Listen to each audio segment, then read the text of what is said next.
Hello, this is Cupid Gaming and welcome to another video. And in this video I will be showing you how to create a charged creeper and use it to gain more pets, because it's quite hard to okay, in case you don't know, to get a charged creeper you need lightning to struck it.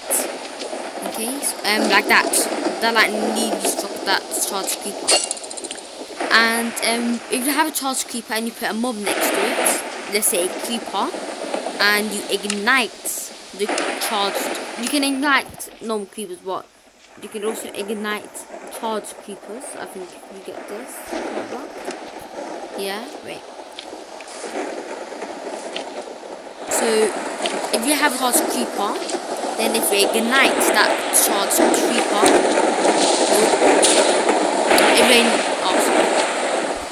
ignite the charged creeper, if I can show you without it. Yeah, you can ignite charged creeper, and you see, you saw that creeper just dropped a mob head. You can only get mob heads by this way, unless it's a river skull, in which case it rarely drops. However, that's exactly the point.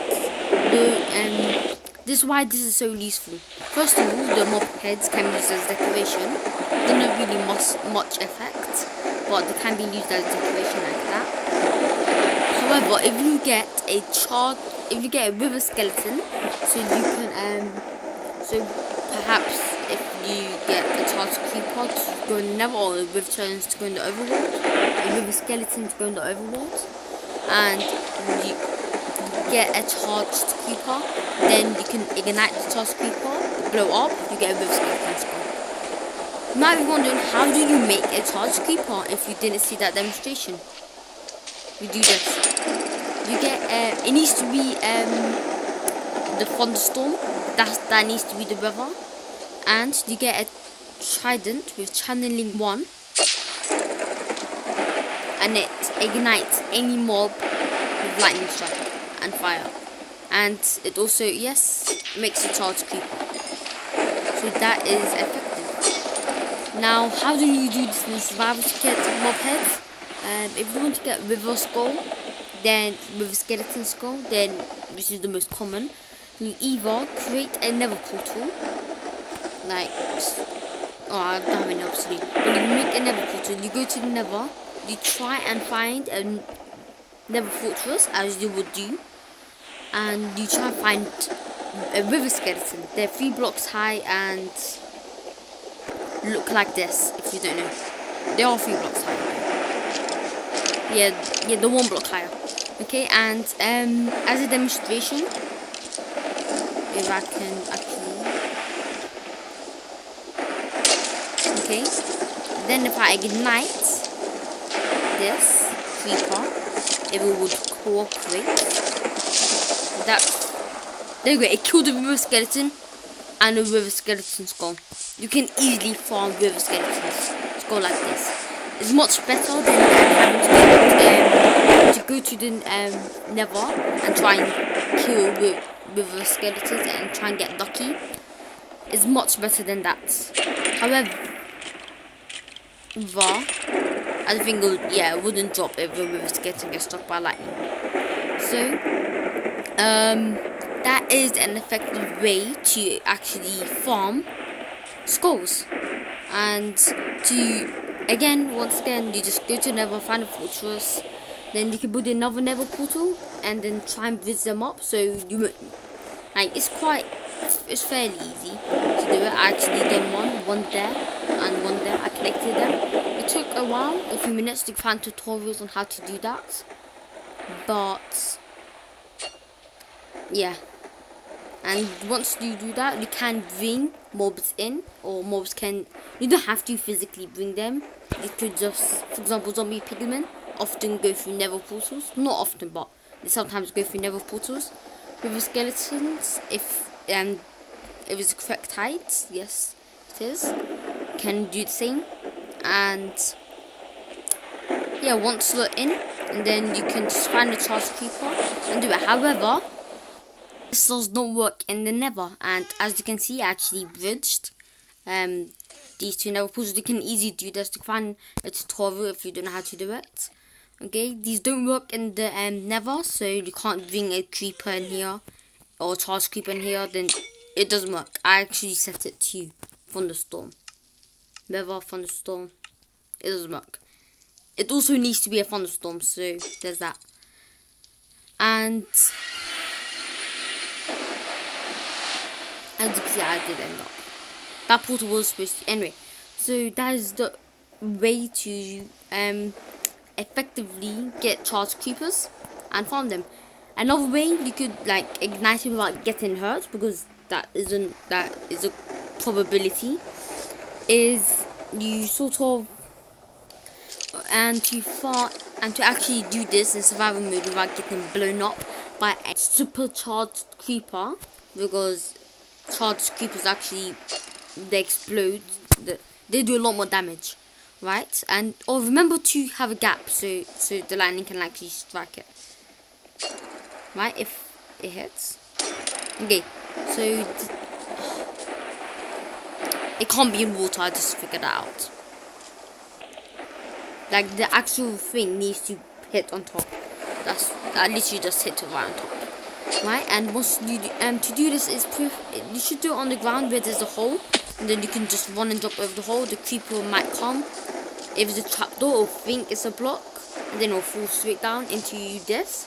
And once you have a mob which you want to get the head of, you need to also make it so it goes down here. That is a tricky part. And also remember, the creeper cannot explode while we're doing that, like without the mob nearby. And so another way to do this is, I don't have that much space because I'm in creative and it's flatlands. So another way of doing it is having 2 holes. So it's like this one's for the charged creeper. This is just an example. This is a good way to do it. You place 2 signs like that so the walls can stop, and you can ignite it, and there you go, you can see it ignite, right? And then you place the charge creeper there, the mob there, and then obviously that's in water so it doesn't destroy. You should preferably put that of obsidian though. You don't have to have it in water, and basically you ignite it either with flint and steel, or if you have diamond armor, you could put blast protection. I mean, you can do it with any armor, but you need to much armor as possible, because a normal creeper the explosion is strong. A charged creeper is even stronger, so you need to be prepared for this. So blast protection and protection is a good option, and either stand next to it, or you ignite it with flint and steel, and it'll explode. So, and there you go. And you saw that is huge compared to a normal creeper explosion. This is humongous. It's huge. It's humongous. So that's how you effectively do it. This is so you can ignite it. Maybe the mob could be here, also trapped, and then you ignite it. Boom. You could put that of obsidian or this. This is a failed version of it, by the way.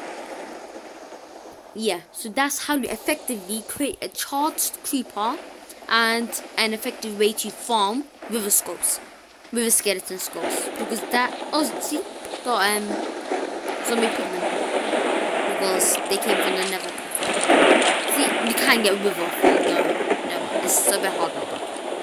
Right, so that is an effective way to get charged creepers, river skeleton skulls, and pretty much any other skull, but river skeleton is the main thing people go for. And I just tested to see if you get a steep head from a charged creeper. I went on another account and I set everything up while I was sat here. Went on survival, died and didn't get any. What did I?